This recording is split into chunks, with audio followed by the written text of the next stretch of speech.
Hi friends, in today's video I'm going to give you some simple tips on how you can become fluent in English. I'm Reena Paul, I'm a public speaking trainer. I often come across students who are well qualified in English. They've done their graduation, post-graduation and in English literature, but are still not fluent in English, not fluent while speaking. Maybe they can write well. So this got me thinking, what is the problem? I thought of just two difficulties here. The first one is we in India tend to overvalue the importance of English. Yes, I know English is very important. It's a global language, it's one of our official languages. True. But English is not knowledge by itself. It is not a sign of great intelligence if you can speak English. It is just a language. So if you can speak your mother tongue fluently, you can definitely speak English too. The only difference is the mother tongue you learnt in your childhood. This maybe you're learning later on.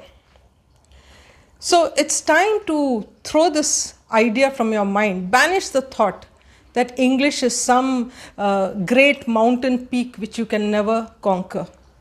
It's just a tool or a vehicle which communicates your thoughts and ideas. Treat it only in that manner. The second reason which I feel is this fear of grammar. See, grammar is important, but it is not the only important thing. The problem is people buy this big book of grammar, they sit and study it in great detail, they try to remember it, but when it comes to speaking, it's so difficult. How are you going to keep remembering the grammar rules? Is this past tense? Is this present tense? Future tense? What is the preposition to be used? So isn't there a simpler way? Well, when I was a kid, we were constantly told by our parents and our teachers to keep reading. Read. Newspapers, books, everything. And then sit with a diary or a journal, underline difficult words, look up a dictionary, note it down. Now, that is so old school and it was a very boring method. Isn't there a better method? There is. So today I'm going to introduce you to something called collocations. You don't have to look at the dictionary. I'm going to explain it to you. So what are collocations? Collocations are basically two or more words which are always together. They sound natural when used together. Think of them as two best friends who like hanging out together. I'll give you some examples here. Take the phrase fast food. We always say fast food. Now another word for fast is quick, but it doesn't sound natural when you say quick food. The same thing applies to I had a quick bite. You don't say I had a fast bite. What is the reason for this? Why is it that one sounds natural and the other one doesn't? Frankly, I don't know whether there's any logic or grammar involved here. It's just that when you use certain words together, it sounds natural and you sound like a native speaker. I'll give you other examples here. The plane took off. Now actually the plane flies off, but you don't say that. It doesn't sound natural, it sounds very odd. Now take the word burst. Another word for burst is explode. But you say she burst into tears. You don't say she exploded into tears. You can say he did the dishes, but he made the bed. You don't say it the other way around. You can't say he made the dishes or he did the bed. Phrases like crystal clear, the list is endless. So how do you learn collocations?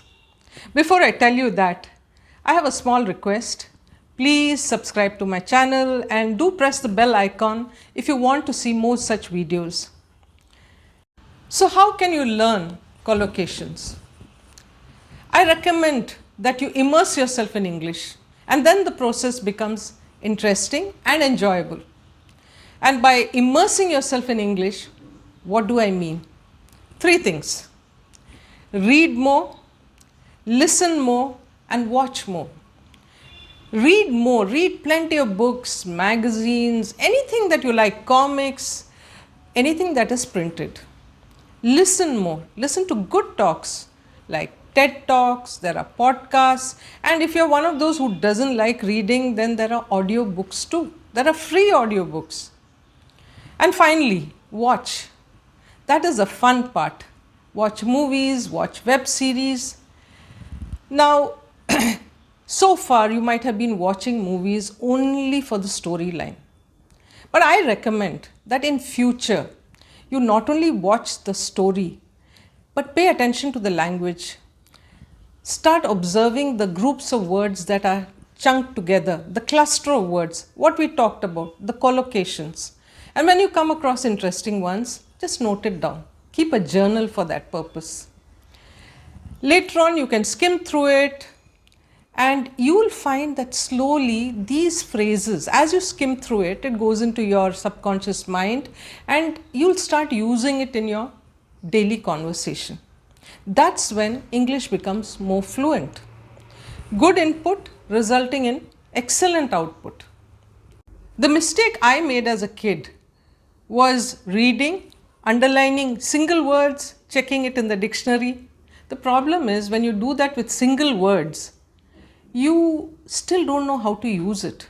But here, when you start noting down collocations, you know how to use it because you're taking cluster of words, chunks of words, and you will know exactly when and how to use it. So it's a very effective technique. I'd like you to enjoy this process because only if you enjoy something can you truly master it. So all the best with learning English. Thank you so much.